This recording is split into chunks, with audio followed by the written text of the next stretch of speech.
बिस्मिल्लाहिर्रहमानिर्रहीम। अस्सलाम वालेकुम। क्या हाल है फ्रेंड्स। आज बना रही हूँ मैं बहुत ही मज़ेदार और रवायती डिश जो कि हर घर में बनती है और हर घर में खाई जाती है। भिंडी गोश्त बना रहे हैं जो कि बहुत मज़े के बनेगी और बहुत ज़्यादा टेस्टी बनेगी। आप इसको ज़रूर बनाइएगा और बताइएगा कि कैसी बनी है। आइए स्टार्ट करते हैं मेरे स्टाइल में भिंडी गोश्त। सबसे पहले लेंगे हम एक पैन, उसके अंदर डालेंगे 1 कप ऑयल और इसको गर्म कर लेंगे। भिंडियाँ मैंने पहले ही धो के सुखा के काट के रख ली थी और इसको मैं पैन में ऐड करूँगी और इसको हम फ्राई करेंगे। बहुत ज़्यादा टू मच घी नहीं डालना और ना ही इनको बहुत ज़्यादा फ्राई करना है। हमने इसको 5 से 7 मिनट टोटल फ्राई करना है। बस इनका जो लेस वगैरह इसके अंदर होती है वो ख़त्म हो जाए तो फिर हम इसको निकाल लेंगे। बहुत ज़्यादा फ्राई करके इनका कलर चेंज नहीं करना और ना ही इनको बहुत ज़्यादा श्रिंक करके छोटा कर लेना है। बस जब इनकी लेस वगैरह ख़त्म हो जाए तो फिर हम इसको निकाल लेंगे। हमारी भिंडियाँ देखिए फ्राई हो गई है। इनकी तमाम इसके अंदर जो लेस और जो गम वगैरह है वो ख़त्म हो गई है और ये देखिए इनका कलर भी वैसे बरकरार है। इस तरह हम इनको फ्राई कर लेंगे और पैन में से निकाल लेंगे। अब इसी घी के अंदर हम ऐड करेंगे प्याज। 1 किलो प्याज काटे थे मैंने, जिसमें से थोड़े से इसके अंदर ऐड कर दिए हैं। इसका हम मसाला बनाएंगे चिकन के साथ। इसको लाइट पिंक करेंगे, बहुत ज़्यादा ब्राउन नहीं करना। इसके अंदर गोश्त ऐड कर देंगे। हल्का सा जब प्याज ब्राउन हो गया है, पिंक से थोड़ा सा डार्क है, तो उसके बाद मैंने गोश्त ऐड किया है। गोश्त ऐड करने के बाद हम इसको 5 से 7 मिनट तक भूनेंगे ताकि ये भी लाइट सा ब्राउन हो जाए। इसके बाद हम नेक्स्ट प्रोसेस स्टार्ट करेंगे।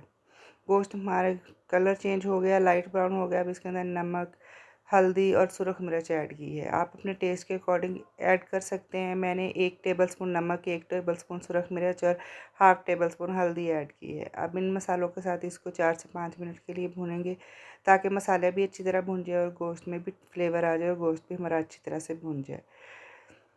अब इसके अंदर ऐड करूँगी दही। 1 प्याली मैंने इसके अंदर दही ऐड की है।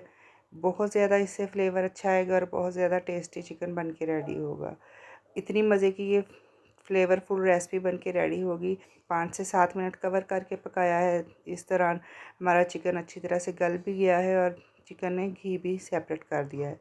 अब इसके अंदर मैं कटे हुए टमाटर और कटी हुई सब्ज़ मिर्चें ऐड करूँगी। आप चाहें तो मिर्चें क्रश करके भी ऐड कर सकते हैं, लेकिन इस तरह मुझे पसंद है। 2 से 4 मिनट के लिए हम इसको भूनेंगे। इसके बाद धनिया पाउडर 1 चम्मच ऐड किया है और आधा चम्मच मैंने ऐड किया है काली मिर्च का पाउडर। तमाम चीज़ों को अच्छी तरह से मिक्स करेंगे और उसे 2 से 3 मिनट के लिए भून लेंगे और इसके बाद इसके अंदर हम प्याज ऐड कर देंगे। प्याज मैंने स्लाइस में कट किए हैं। इनको अच्छी तरह से मिक्स करेंगे और 3 से 4 मिनट के लिए कुक करेंगे। इसको कवर कर देंगे और 3 से 4 मिनट के लिए कवर करके कुक करेंगे ताकि प्याज अपना थोड़ा सा पानी रिलीज़ कर दें और नरम हो जाए। इनको अच्छी तरह से कुक करेंगे और मुसलसल चम्मच हिलाते हुए हम इसको कुक करेंगे ताकि नीचे ना लगने पाए और हमारा सालन बहुत अच्छी तरह से रेडी हो जाए।